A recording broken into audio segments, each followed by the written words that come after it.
Assalamu alaikum wa rahmatullahi wa barakatuh mes chers frères et sœurs. Aujourd'hui, Inch'Allah, nous allons parler du secret du destin.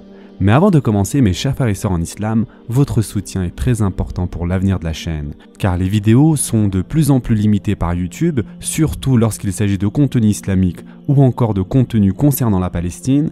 Et donc les vidéos sont mal répertoriées et parfois ces vidéos ne sont même pas vues par nos propres abonnés. C'est pourquoi, pour bien référencer ces vidéos, il est très important de commenter, d'aimer et de partager afin qu'un plus grand nombre de personnes aient accès à ces vidéos, Inch'Allah. Ceci étant dit, commençons notre sujet d'aujourd'hui qui est le secret du destin. Mes chers frères et sœurs en islam, tout ce qui affecte le serviteur et qui excède de sa propre volonté relève du destin.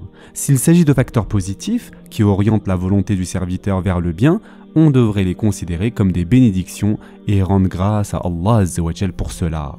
Par exemple, le fait de naître dans une famille pieuse et dévouée, dans un environnement religieux, et d'avoir la possibilité de recevoir une bonne éducation islamique, tout ceci dénote de la grâce et de la largesse d'Allah Azza wa Jal. Mais s'il s'agit de facteurs négatifs, le serviteur doit les admettre et se soumettre à la volonté d'Allah Azza wa Jal.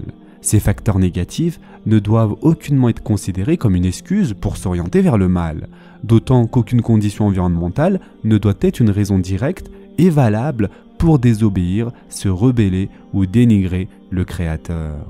En effet, Allah subhanahu wa ta'ala a établi d'innombrables preuves de l'existence et de l'unité de son être suprême dans le monde intérieur et extérieur de chaque être humain.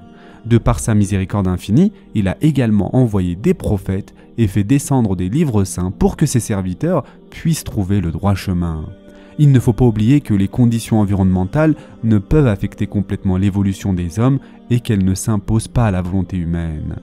Pour expliquer et prouver cela, Allah subhanahu wa ta'ala a envoyé chacun de ses prophètes dans le monde dans des conditions très différentes. Il a rendu certains riches, comme le prophète Sulayman alayhi salam. Il a éprouvé certains parmi eux avec des maladies très graves, la perte des biens, comme le prophète Ayyub alayhi salam. Mais cependant, le roi Sulayman alayhi salam a su préserver son cœur. L'énorme richesse et le règne dont il bénéficiait ne l'ont pas poussé à l'orgueil, à l'arrogance et à l'outrance. Face aux souffrances graves, maladies et calamités qu'il a subies, Ayyub alayhi salam a également préservé sa piété, son état de louange, de gratitude et de résignation à son Seigneur. Autrement dit, ces deux nobles prophètes ont réussi leurs épreuves dans des conditions opposées l'une à l'autre. Et en fait, Allah subhanahu wa ta'ala a dit à leur sujet « Quel bon serviteur !»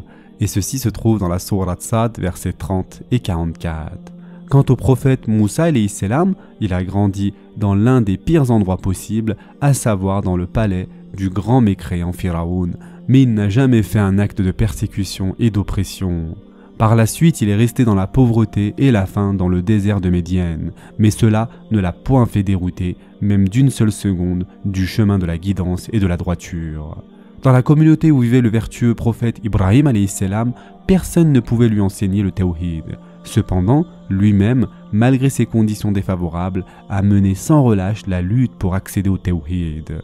Le tendre prophète Youssouf alayhi salam fut dans la position d'un esclave adopté et dans des conditions de vie très agréables et favorables pour plonger dans la désobéissance et la luxure. Cependant, il a pu préserver sa chasteté et sa moralité en se réfugiant auprès d'Allah Azza wa Jal. Par la permission divine, ces prophètes bénis ont été protégés contre les effets négatifs des conditions environnementales, c'est-à-dire qu'avec l'aide d'Allah Azza wa Jal, la volonté du serviteur peut surmonter les épreuves même les plus terribles. Par conséquent, les aléas et les surprises agréables ou désagréables de la vie ne doivent pas être pour le serviteur une excuse pour se dérober de ses obligations, un prétexte pour négliger son devoir de serviteur envers Allah subhanahu wa ta'ala. Il ne faut pas oublier que la difficulté et le poids des épreuves augmentent encore plus la récompense du succès. En effet, plus les difficultés endurées pour accéder à une victoire sont grandes, plus la valeur de la victoire est considérable. D'autre part, mes chers frères et sœurs, il y a certains philosophes qui affirment que certaines personnes naissent biologiquement coupables par nature. Ils affirment qu'en raison de leur gène, de la structure de leur cerveau et d'autres raisons similaires, il est impossible pour ces personnes de forger leur volonté et de s'empêcher de commettre des crimes. Cela n'est pas vrai. En fait, il y a beaucoup de gens qui se détournent du mauvais chemin, regrettent leurs erreurs et améliorent leur situation. D'ailleurs, avant d'être honorés par la foi islamique, les gens à l'époque de l'ignorance, c'est-à-dire de la jahiliya, enterraient leurs filles vivantes et concouraient dans l'injustice et la cruauté. Mais après avoir accepté l'islam, ces mêmes personnages devinrent des personnes distinguées à l'âme pleine de compassion, de délicatesse et de regrets profonds pour leur passé obscur. Et l'imam Razali a dit « L'homme est comme la cire. En le forgeant, on peut lui donner la forme souhaitée, belle ou laide. » Et honnêtement, s'il n'était pas possible de changer certaines caractéristiques négatives chez les êtres humains, le terme discipline n'aurait pas figuré dans le dictionnaire. De plus, mes chers frères et sœurs en islam, le prophète sallallahu alayhi wa sallam a dit « La sincérité mène aux œuvres de bien et les œuvres de bien mènent au paradis. » L'homme ne cesse de dire la vérité jusqu'à ce qu'on le mentionne auprès d'Allah sous le nom de véridique. Le mensonge mène à l'immoralité et l'immoralité mène à l'enfer. L'homme ne cesse de mentir jusqu'à ce qu'il soit considéré auprès d'Allah comme menteur. Et ce hadith a été rapporté par Bukhari. Cela signifie que les serviteurs sont inspirés par la piété et l'immoralité. À eux de choisir entre la vérité et le mensonge, la chasteté et l'indécence. Si le choix du serviteur s'opère dans le mauvais sens, la porte de la repentance lui est ouverte. Cependant, s'il persiste, son cœur sera finalement scellé, c'est-à-dire qu'il sera à jamais égaré du chemin de droiture. Et tout ceci ne sera que la conséquence de ses propres choix. Et en effet, le prophète sallallahu alayhi wa sallam a aussi dit « Certes, l'homme commet un péché, et alors il est inscrit sur son cœur un point noir.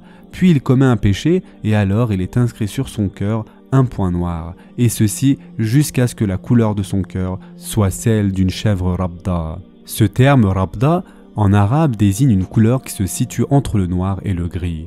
Le sens est que lorsque la personne multiplie les péchés, son cœur devient de plus en plus noir jusqu'à ce qu'il soit totalement noir.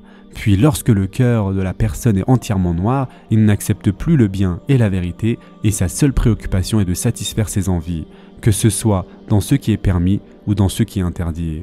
Et ce hadith a été rapporté dans le Muwatta de l'imam Malik. Et c'est cette vérité-là qui est exprimée dans les versets avec les expressions endurcissement du cœur, scellement du cœur, rouille du cœur et cœur mort qu'on peut retrouver à de nombreuses reprises dans le Coran.